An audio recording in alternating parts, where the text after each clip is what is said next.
Alright, it's time for another update and forecast on the California wildfires. Lots to talk about in this video. You can see lots of smoke coming off of the Windy Fire in the KNP Complex. Those have increased in activity over the last 2 days, and unfortunately there are some new evacuation orders there. You also do notice some smoke still coming off of the Fawn Fire here in Northern California.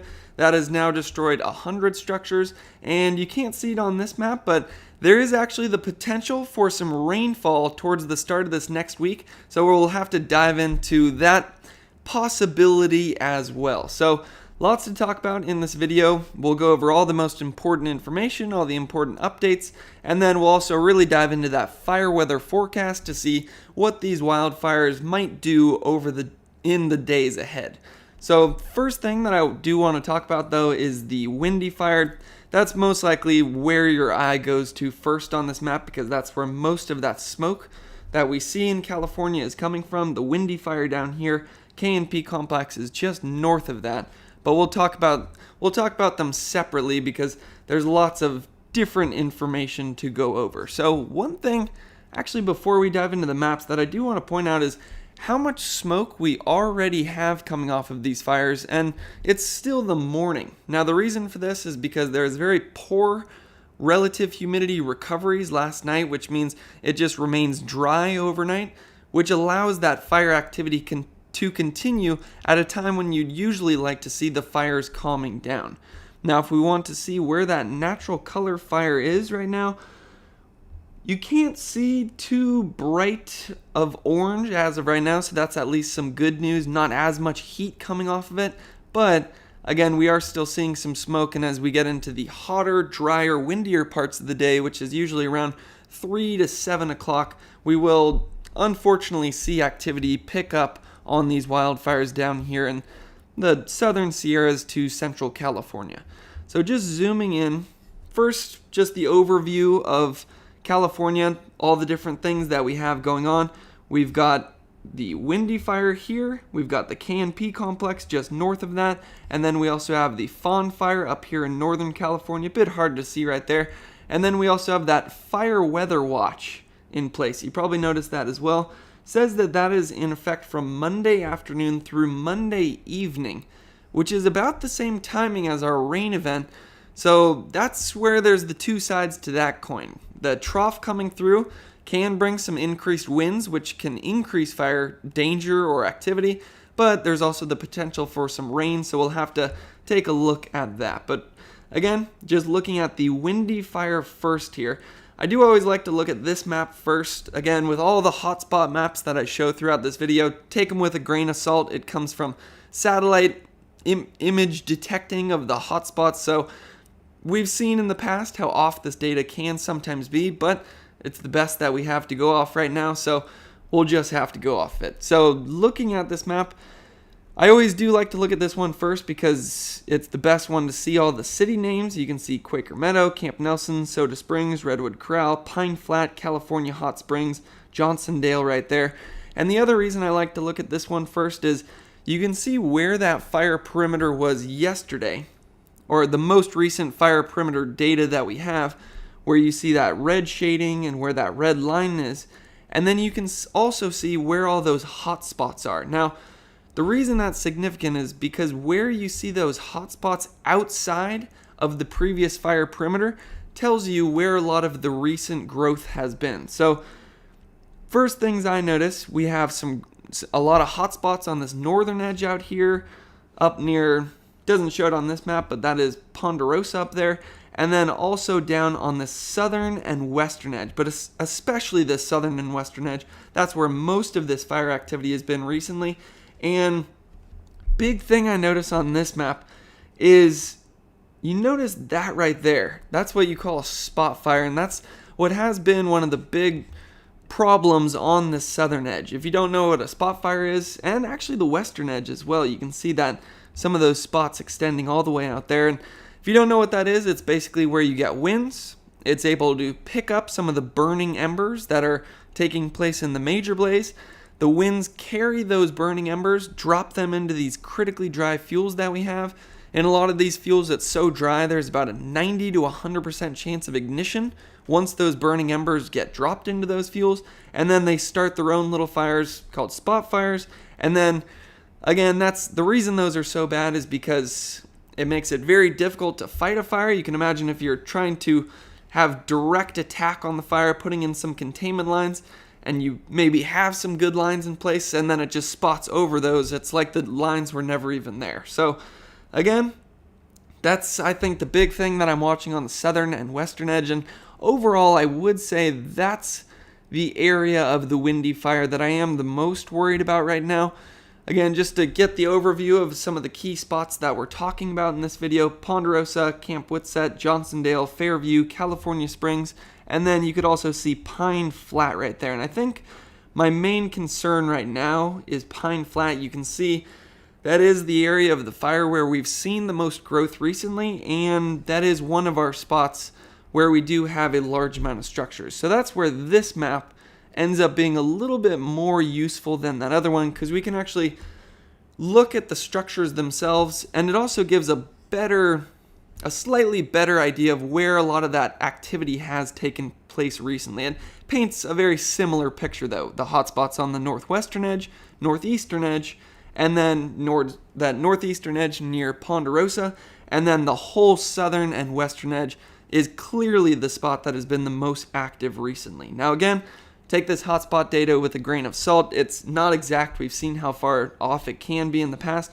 but this map is also useful because we can turn on the structures and actually see some of the key spots that we're worried about. So again, I think my main concerns right now: Ponderosa up here on the northeastern side, and then also Pine Flat, California Hot Springs on the southwestern side. So just going in here, I think southwestern side is certainly the area I'm the most concerned about. That's where we've had the most growth recently, and you can see again those orange dots. I'll flash them on and off. Those all represent structures. So right there, I think that's the big concern, but that's also where I have to again remind you, this hotspot data is not fully accurate. As of right now, it would look like it's overtaken those structures, but I haven't seen any reports on the ground that have said that, so certainly can't confirm that there, but it does paint the picture of why I am mostly concerned about Pine Flat and California Hot Springs as of right now. But again, as of right now, I haven't heard any reports that it's actually moved through, but again, or over that area. But again, I'm only as good as the information I can find, and I can only find so much information. But that certainly is the area I'm watching the most moving forward, but then also keeping an eye on this northeastern section of the fire. You can see, I believe that's Ponderosa right there. Large amount of hotspots in that area. Fortunately, in that area, I believe we have some good prescribed burning in recent fires that have been done, so that should help to reduce some of the fuels in that area. And that's actually also why this map is useful. You can actually look at the fire history, and you can see how it's, I believe, yeah, so that's Ponderosa right there. I just want to double check to make sure. Might be, yeah, it looks like Ponderosa. Again, I wish all the maps were labeled the same. It would make this a lot easier. But right there is a pretty amazing map to look at. You can see, again, I'll turn off fire history for a second. You can see where the windy fire is right now. I'll zoom out so we can see this better. Turning on fire history, that's where some of the good news comes in on this fire. We do have a lot of fire history in this area, which means a lot of the fuels have been, if not cleared out, at least reduced, and especially in that Ponderosa area, which is great to see. Again, that was a very recent fire as well. That was 2020 right there. We also have the Slate Fire from 2016, number of other fires in the last decade all around the windy fire, but that's the key spot right there. You can imagine with that fire history right there, a lot of those fuels have been reduced in this area, so that'll help to reduce some of the spread and help make the job a lot easier for our wildland firefighters to protect that community. Also seeing a similar case in some of these communities we see to the north of the fire, lots of fire history around there. Now that's where some of the bad news comes in on this whole western side. You can see zooming out lots of fire history towards the north, east, and south. We have the Cedar Fire in 2016, which should somewhat help to slow the spread on the southern edge, but again, we do have some structures that don't have a fire history between them and the fire. But then looking on that whole western side, not a whole lot of fire activity, which means there's large accumulation of fuels, and as they've talked about over and over again in their updates, it's really those critically dry fuels that are allowing this fire to grow as fast as it is. And also, speaking of fuels, on this western side that we're mostly worried about, you notice the color change. It goes from that very dark green to more of the yellowish tan color. So that can be good and bad news. The good news would be that as you get out of those critically dry forests, a lot of times it's those forests where there's the potential for crown fires, very extreme fire behavior. But in grasslands, as we move more into this area, grass or brush can allow the fire to move faster, because you can imagine how much more difficult it is to light a whole tree on fire and how much longer that takes than just burning through grassland. So that can allow for some fast rate of spread, but hopefully will allow for some reduced activity and how extreme that fire behavior actually is. So that's a few things to think about on the windy fire. Again, when it comes to the windy fire, it is up to 71,000 acres and 5% containment. You'll notice that's a big jump recently. So looking at the fire progression map, the green color there is where the fire started on the 14th and the 15th. And then as you get to the yellow color, that's where it was growing on the 18th, 19th, and 20th.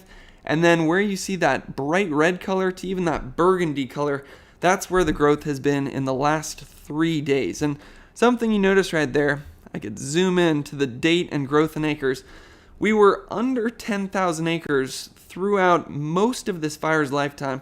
And then in the last 2 days, it's grown 16,000 acres on the 23rd and 19,000 acres on the 24th. And you can see where most of that growth was. Again, matches up with those hotspot maps we were looking at on the northwestern section, the northeastern section, but mostly that southern and southwestern section there. Clearly that is the most active spot of the fire. It almost looks like it's nearly doubled in size just on that southern edge right there. And again, that is the area that I am going to watch the closest or the most closely as we move forward with this one. Now, with that being said, with where we have a lot of those hotspots, where we have some of those structures, I'm actually, again, take what I'm about to show with a grain of salt. But I do want to look at where those GOES detections are right now. Turn off fire history so it's a little clearer.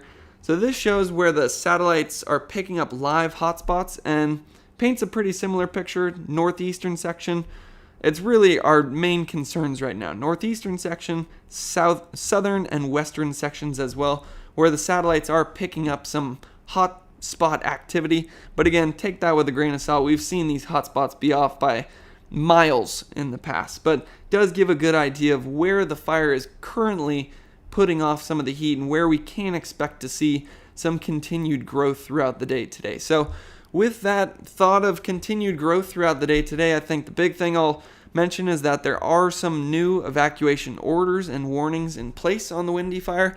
I purposely don't go over those in this video because I think it's always best to get that kind of information straight from the source. But you can find a lot of the useful links and most of the links that I show throughout this video in the description of this video. Now, just some of the other numbers. You can see total personnel is 1,776, so that is definitely higher than we have seen in the past. Few different things. I can't go over everything that they're saying here, even though it's just a complete gold mine of information. But few things, they do notice that, or they do point out that there are some previous fires, which is helping to reduce some of the spread in those areas from the Castle Fire, Pier Fire, McNally Fire. But they also do mention on the east side there's a significant component of brush and large dead and downed trees. On the west side, lighter livestock altered vegetation has reduced the overall fine fuel loading all live vegetation is fully cured to seasonally low levels and is driving the high resistance to control.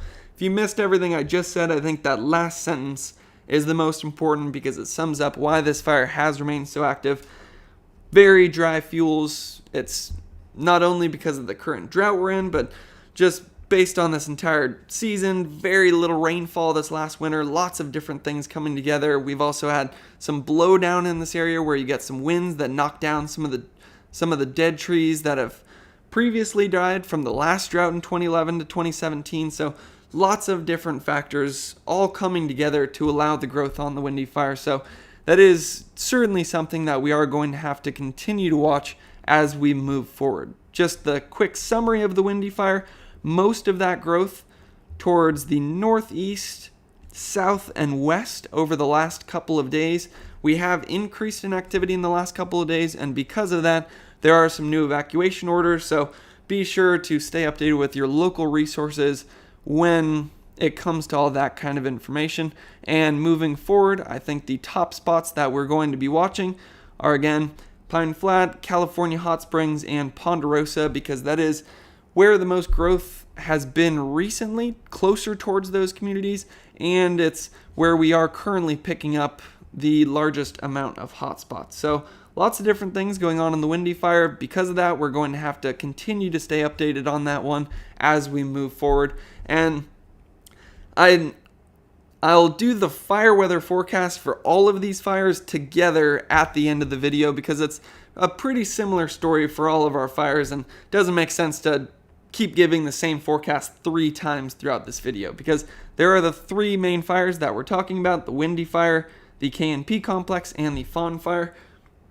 The fire that we'll look at next is the KNP Complex, which is just north of the windy fire. So a lot of the factors that we were just talking about in the windy fire also true for the KNP Complex as well.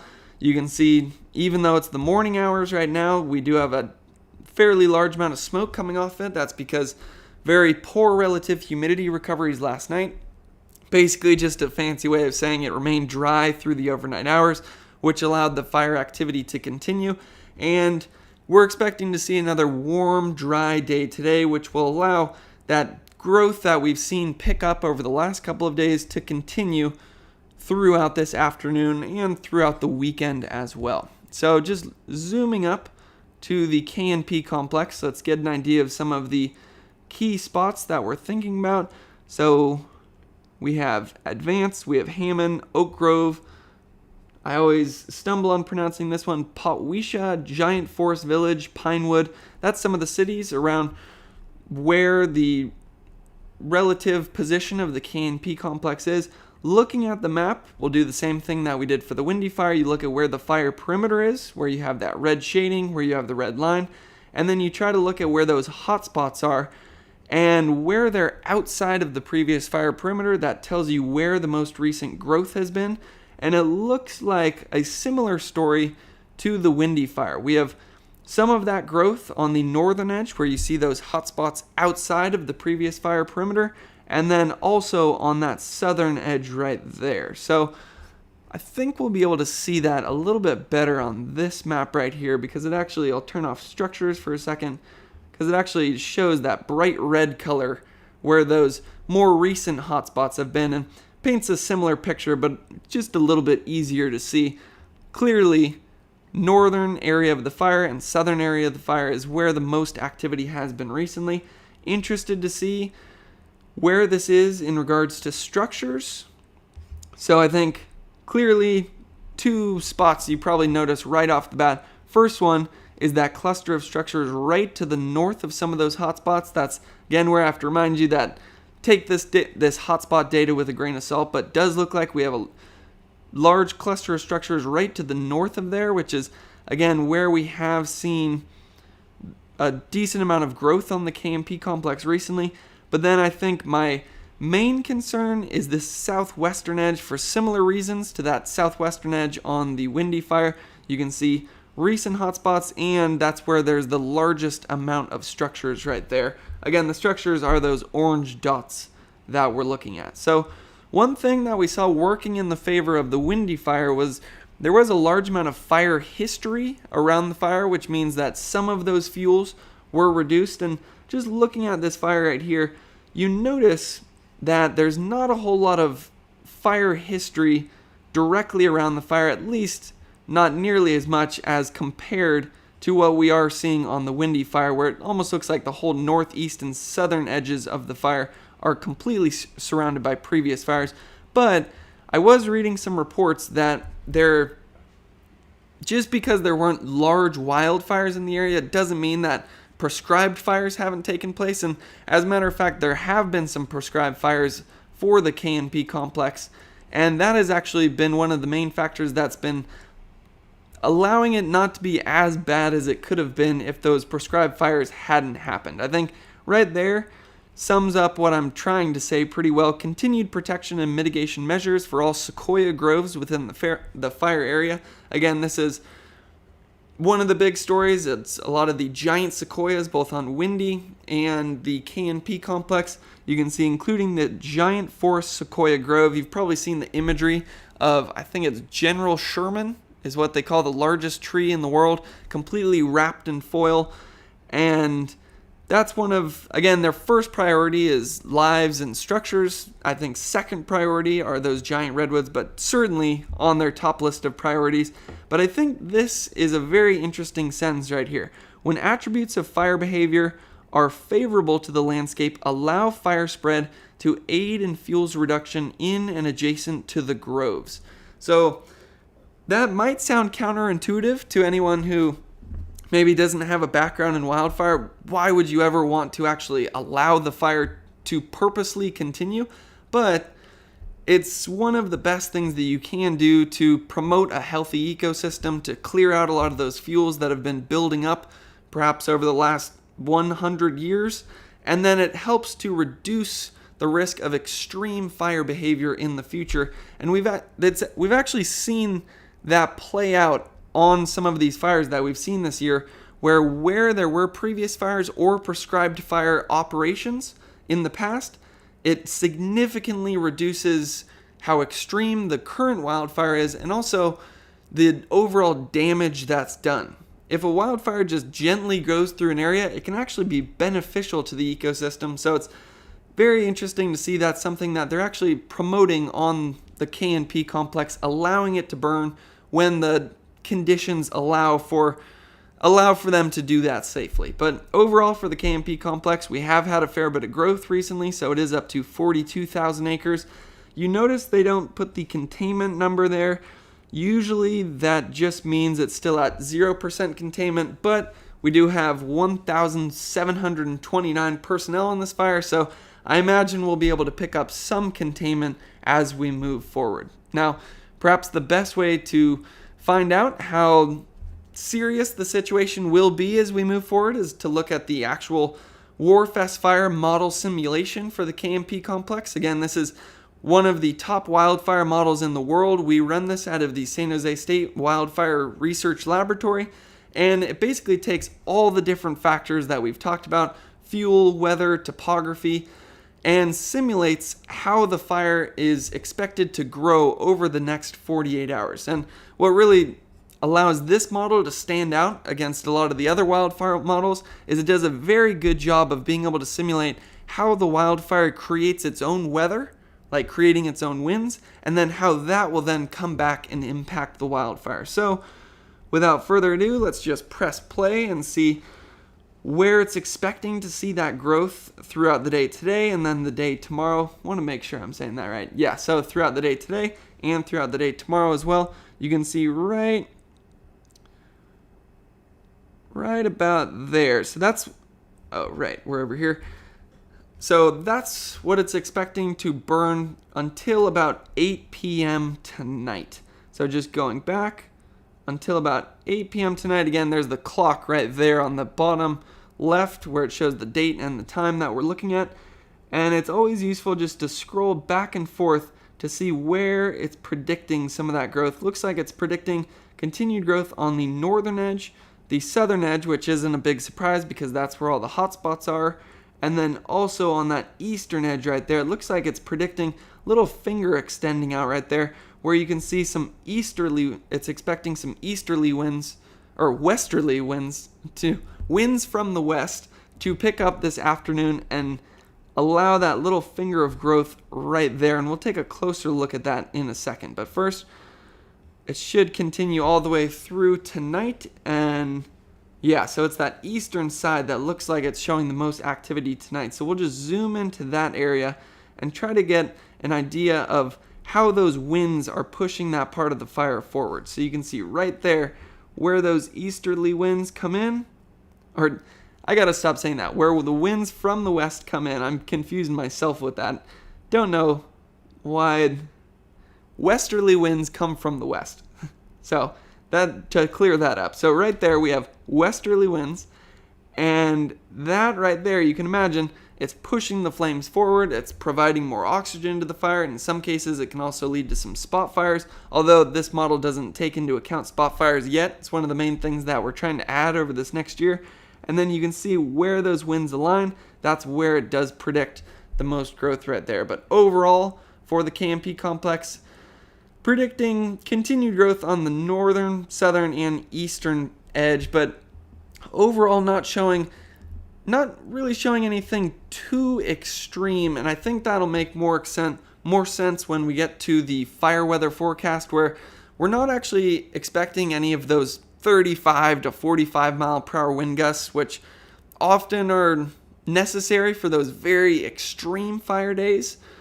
So that, I think, is why the model has somewhat reduced spread over the next couple days. But based on what's happened both yesterday and the day before, I would say that clearly the Windy Fire and KNP complex have the potential to remain very active. It's going to remain very warm, very dry, and there's a lot of critically dry fuels in those areas. So definitely will continue to see growth on both of those fires over the next 2 days. So we will have to stay updated with that whole situation. You can already see, even though I guess we're almost into the afternoon now, already seeing a fair bit of smoke.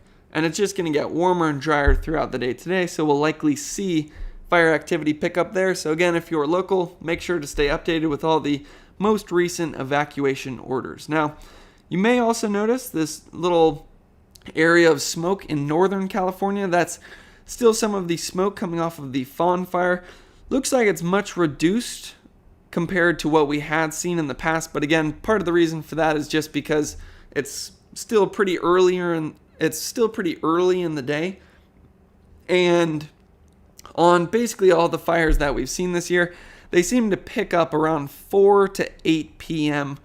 where we get very hot, dry, and they're able to break through some of those smoke inversions, some of the winds pick up.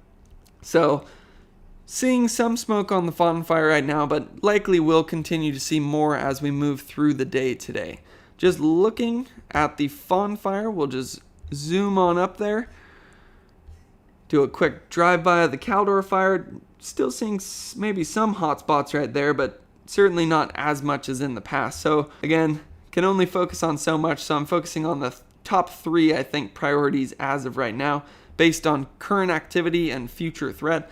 Right there, you can see the Fawn Fire, some of the top spots that we're looking at. Again, just zooming out, you can see it's Shasta Lake just to the north of there. We have Portal Inn, Mountain Gate, Tunnel Inn, some of the other spots around here. We have Tierra Oaks Golf Club. Just looking, if Bear Mountain Road looks like it's on the whole eastern side. Looks like there's Highway 5 that is just to the west. So that kind of gives us our bearings of where the Fawn Fire is.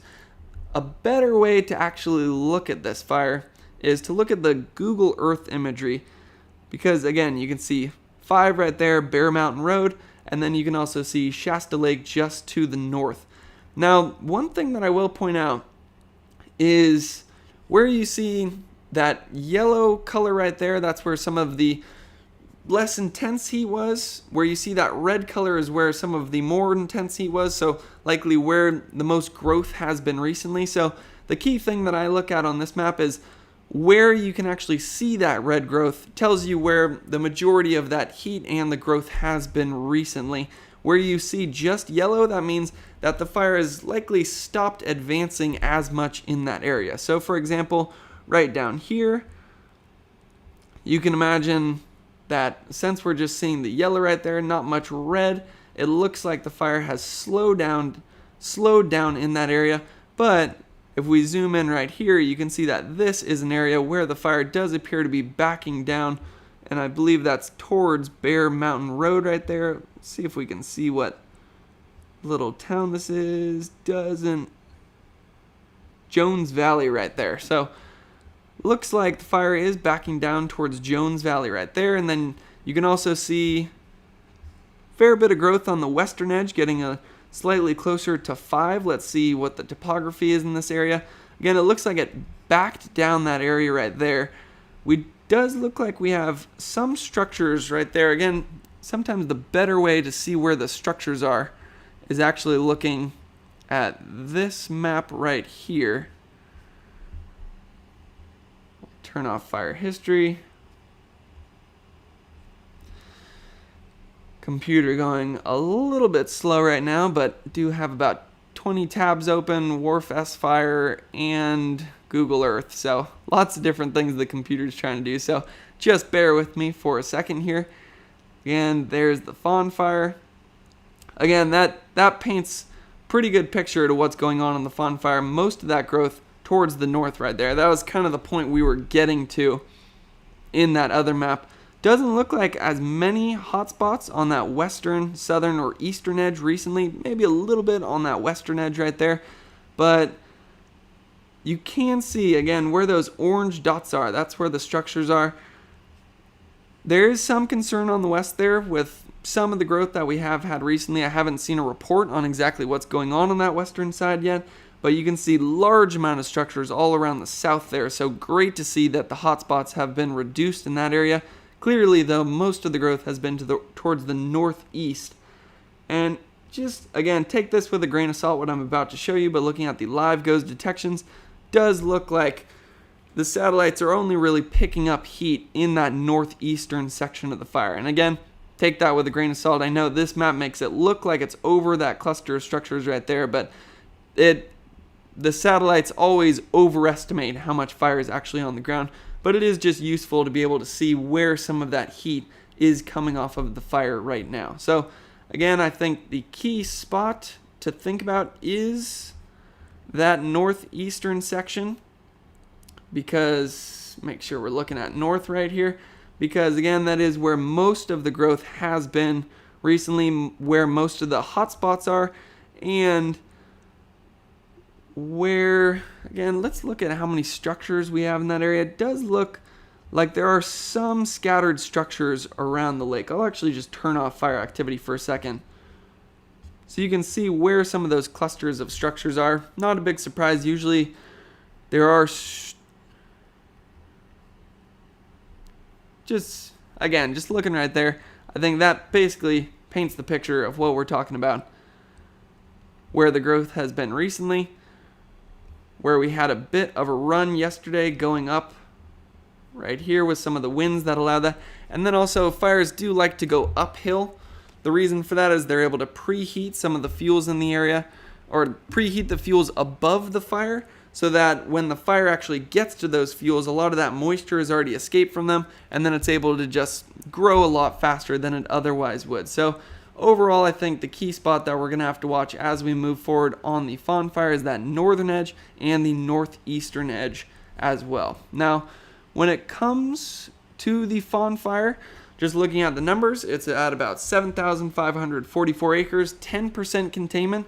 I imagine most of that containment is on the southern edge where we aren't seeing as many spots. Doesn't look like they've added in the black line there yet. When it comes to all the evacuation warnings and orders, it looks like we can actually look at the map straight on this screen. It doesn't look like it really worked. So again, that's actually okay though, because I always think it's better for you to get the evacuation warning and order information straight from the source. I put the links for a lot of the links that we're looking at in this video in the description of this video, so you can look at those there. One thing that I unfortunately do have to report on those, that we are up to 100 structures destroyed on the Fawn Fire as of right now.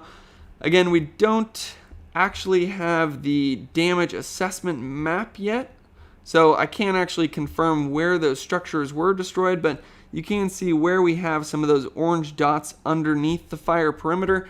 Again, just because there's a fire perimeter there doesn't mean that everything underneath that has been destroyed. A lot of times firefighters are able to do some amazing work where they're able to save structures within the fire perimeter. And there's also not just complete continuous growth everywhere under this area, but I will keep my eye out for that damage assessment map, and once that comes in, I'll show it in this video so we can actually see where some of those structures were destroyed. So again, thoughts and prayers go out to everybody who has not only been affected by the Fawn Fire, but all the other wildfires as well. Now the good news is that there's a lot of resources on this fire. You can see 172 engines, 45 dozers, over 1,500 personnel, so you know they're going to be working around the clock to try to continue to get a handle on this blaze and protect all the critical structures that we do have in the area. So overall, on the three major fires that we've looked at, the Windy Fire, the KNP Complex, and the Fawn Fire, various concerns on all of those. There's been a large amount of growth over the last couple of days. There's still a lot of critically dry fuels in the area, and this weekend is going to remain relatively hot and dry. So I am predicting continued growth on those fires, especially on the Windy Fire, where I think there's the I don't know if confluence is even a word, but where a lot of those factors that we're looking at are all kind of coming together to allow some of that fire growth to occur. So I think different things we're looking at, different challenges on all those fires, but I think the big thing to think about is to always stay updated with the most recent evacuation warnings and orders if you are a local in this area, and always to take those seriously as well. So now, I was just kind of teasing it right there, but the big story I think is what's actually going to happen on these fires as we move forward. So I think now we'll transition into the fire weather forecast to see exactly what's going to happen with these fires over the next couple of days, because there are some interesting things going on. The first way you can look at this is looking at California, where you do see that fire weather watch coming into place Monday afternoon through Monday evening. Oftentimes the fire weather watch will turn into a red flag warning. So right there, you would think fire danger is for sure getting worse as we get into the beginning of next week, and that is true in some cases because we are going to have a trough coming through Northern California, which will bring some increased winds, which is why this fire weather watch is in place, along with some dry fuels and low relative humidity. But that same trough is also going to be bringing some cooler temperatures, a slight increase in relative humidity, and the possibility of rain. And that's what we're going to be looking at in this fire weather forecast. But first thing that I think we do have to point out is the most unfortunate fact is how dry the fuels are in California right now. I'm actually part of a research team that goes and samples the fuels. We figure out how much water is actually in the fuels, and right now it's the driest fuel moisture levels we've ever recorded, and our data set goes back to 2009, and I know other wildfire research teams throughout the state have been showing similar results. And even if we didn't have that information, you could just look at the drought map here, where you can see 88% of the state is in that bright red category where it's extreme drought. 45% of the state is in that exceptional drought category. And you notice, again, I can't perfectly match it up here, but it looks like the three main fires we've talked about, Fawn Fire, KNP Complex, Windy Fire, are all in that exceptional drought category, which gives a good idea to why we've seen such fast growth on all those fires. Right there, it actually gives a little information. Exceptional drought, fire season is very costly, number of fires and area burned are extensive. Main reason for that is just the fuels are so much drier. You can imagine if you've ever tried to start a campfire with a moist log or a dry log, it's much easier to start the fire if it's dry, and then it's also going to burn much faster and hotter. So just wanted to show this because no matter what our fire weather forecast looks like, until we get some great rain, which might not happen until maybe November, December, even into January, we constantly have the potential for some active fire behavior. But just comparatively, it's good to look at the individual factors to see how the next few days will compare with the last few. And just looking at what's going on over the day today and throughout Sunday, looks like it's just this weak high pressure system over us. So that does a couple things. When there's a high pressure system, that means there's the ability for, or it will remain relatively warm and dry, but it also means that you generally have reduced winds. So it's kind of positive and negative when you have a high pressure system over you like that. Just looking at the temperature aspect of that, like I said, when you have that high over you, it allows it to stay warm and dry. You can see today in those key spots that we're looking at, like areas over the Windy Fire, KNP Complex, and the Fawn Fire, we are still about 15, maybe 10 to 15 degrees above average temperatures. If we look at the forecast for tomorrow afternoon, you can see it slightly comes down. Main reason for that is because you start to see this trough moving into the Pacific Northwest, but we're still above average temperatures in those key spots, about 10 degrees above average there. Now, with that high though, the benefit is that it generally leads to some reduced winds, at least comparatively speaking. Right there is, I have the pinpoint on the Windy Fire. Looking into this afternoon, it is expecting some gusts up to 20 miles per hour, but again, it's certainly not those red flag conditions we've seen in the past where it'll be 50 or 40 to 50 miles per hour. And then looking at Sunday, pretty similar story there. Not expecting any extreme wind gusts on our fires over the next 2 days. And in my opinion, it's winds that are always the number one factor for fire growth because it leads to those spot fires and just pushes the fire forward much faster than otherwise. So overall, I think that's relatively good to see, although it is certainly going to remain warm and dry. Now, the big kind of question mark in the actually, before we go into that rain possibility, I do want to mention one other factor of, with the weaker winds, you probably already are noticing some of the impacts of that.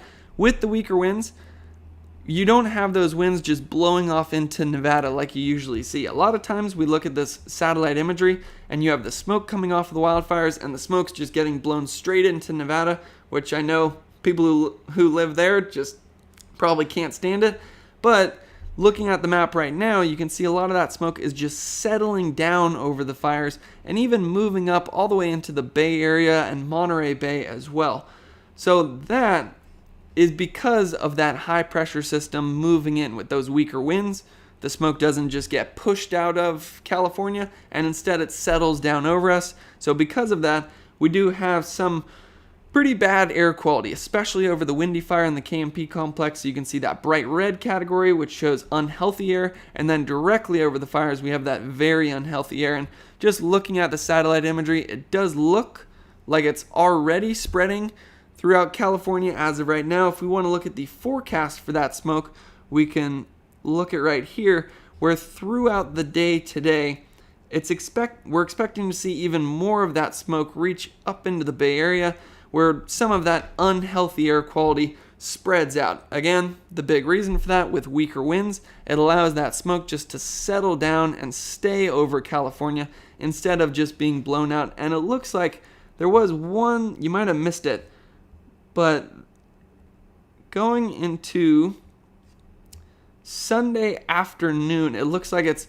expecting the Fawn Fire to pick up right there. That's most likely a slight increase in winds up there, where it predicted that quick burst in smoke up there. So overall, pretty bad air quality over the Windy Fire and KNP Complex, and we're just going to continue to see that spread out throughout the day today. So that is probably something you'll be noticing if you're outside and you live in the Central Valley, or even in the Bay Area or Southern California as well.